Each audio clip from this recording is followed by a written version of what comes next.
कभी सोचा है कि किसी भी एक दिन पूरा देश मिलकर किस बारे में बात करता है? सोचिए, इंटरनेट पर तो हर पल, हर सेकंड इतना कुछ चल रहा होता है, इतना शोर होता है। तो उस शोर में से कोई सुर कैसे निकाला जाए? चलिए आज यही करने की कोशिश करते हैं। हम 22 फरवरी 2026 के दिन भारत की डिजिटल दुनिया में उतरते हैं और इस पूरी हलचल को समझने की कोशिश करते हैं। पहली नजर में देखने पर यह क्या लगता है? ये है हमारे देश की एकदम रॉ, बिना फिल्टर वाली डिजिटल बातचीत। थोड़ी बिखरी हुई, थोड़ी उलझी हुई सी, है ना? हैशटैग्स हैं, नाम हैं, घटनाएं हैं, सब कुछ एक साथ मिला हुआ है, एक खिचड़ी की तरह। लेकिन जानते हैं, इसी उथल-पुथल के अंदर एक कहानी छिपी हुई है। तो इस शोर को साफ-साफ सुनने के लिए हम तीन अलग-अलग नजरियों, या कह लें कि तीन लेंस का इस्तेमाल करेंगे। पहला है सार्वजनिक चौराहा, मतलब एक्स जैसे प्लेटफॉर्म्स पर क्या चल रहा है। दूसरा है आधिकारिक रिकॉर्ड, यानी न्यूज मीडिया क्या बता रहा है। और तीसरा है रचनात्मक मंच, जहां लोग अपनी क्रिएटिविटी दिखा रहे हैं। तो चलिए शुरू करते हैं उस टॉपिक से जिसने उस दिन सबसे ज्यादा लोगों का ध्यान खींचा था। तो उस दिन डिजिटल दुनिया पर किस चीज का राज था? इसमें कोई हैरानी की बात नहीं है कि वो क्रिकेट था। देखिए, भारत में क्रिकेट सिर्फ एक खेल तो है नहीं, ये एक ऐसा जुनून है जो सबको एक साथ ले आता है। और 22 फरवरी को स्टेडियम का जो शोर था वो पूरी तरह से डिजिटल हो चुका था। यहां हमारा सार्वजनिक चौराहा और आधिकारिक रिकॉर्ड के बीच का जो कनेक्शन है वो बिल्कुल साफ नजर आता है। जरा ध्यान दीजिए, बाईं तरफ फैंस के हैशटैग्स हैं, हैशटैग इंडिया वीएसएसए, मिलर, बुमराह। और दाईं तरफ देखिए, न्यूज की हेडलाइंस भी तो लगभग उन्हीं नामों को, उन्हीं बातों को दोहरा रही हैं। तो यहां एक सवाल उठता है, क्या मीडिया वो दिखा रहा है जिसमें लोगों की दिलचस्पी है, या लोगों की दिलचस्पी उस चीज में आ रही है जो मीडिया दिखा रहा है? यह एक साइकिल की तरह है जो डिजिटल बातचीत को हमेशा चलाता रहता है। और यहीं पर यह भी दिखता है कि कैसे अच्छी लिखाई एक ऑनलाइन बहस में जान डाल सकती है। द इंडियन एक्सप्रेस की एक लाइन बुमराह की गेंद के बारे में उस पूरे ड्रामे को जैसे जिंदा कर देती है। और इसी एक लाइन ने हजारों ऑनलाइन पोस्ट को जन्म दिया। ये सिर्फ एक विकेट नहीं था, ये एक कहानी बन गया था। लेकिन एक मिनट, जब स्टेडियम में इतना शोर था, ठीक उसी वक्त देश के दूसरे कोनों में और भी कई जरूरी बातें हो रही थीं। मतलब बाउंड्री लाइन के उस पार देश की रोजमर्रा की जिंदगी का एक बड़ा कैनवस सज रहा था। ये टेबल देखिए, ये उस दिन की हमारी सामूहिक चेतना का एक तरह से एक्सरे है।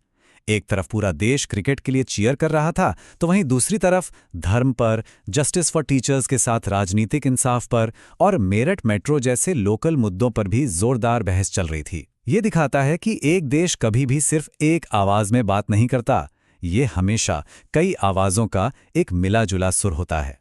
और ये जो कनेक्शन वाला पैटर्न है, ये दूसरे टॉपिक्स में भी दिखता है।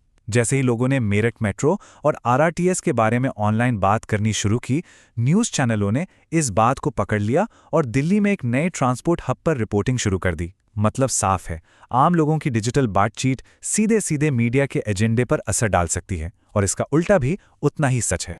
तो अब तक हमने ये देखा कि लोग क्या बात कर रहे थे, लेकिन उतना ही दिलचस्प ये जानना भी है कि लोग कैसे बात कर रहे थे। लोग खबरों को, घटनाओं को अपनी पर्सनल क्रिएटिविटी में कैसे ढालते हैं। इसे समझने के लिए चलिए अब चलते हैं हमारे तीसरे लेंस पर, रचनात्मक मंच पर, यानी इंस्टाग्राम जैसे प्लेटफॉर्म्स की दुनिया में। इंस्टाग्राम रील्स की दुनिया को समझने के लिए ट्रेंडिंग ऑडियो के कॉन्सेप्ट को समझना जरूरी है। ये कुछ और नहीं, बस एक साउंड क्लिप है जो वायरल हो जाती है और फिर हजारों लोग उसी एक साउंड का इस्तेमाल करके अपने अपने वीडियो बनाते हैं। इससे होता यह है कि एक साझा क्रिएटिव बातचीत शुरू हो जाती है।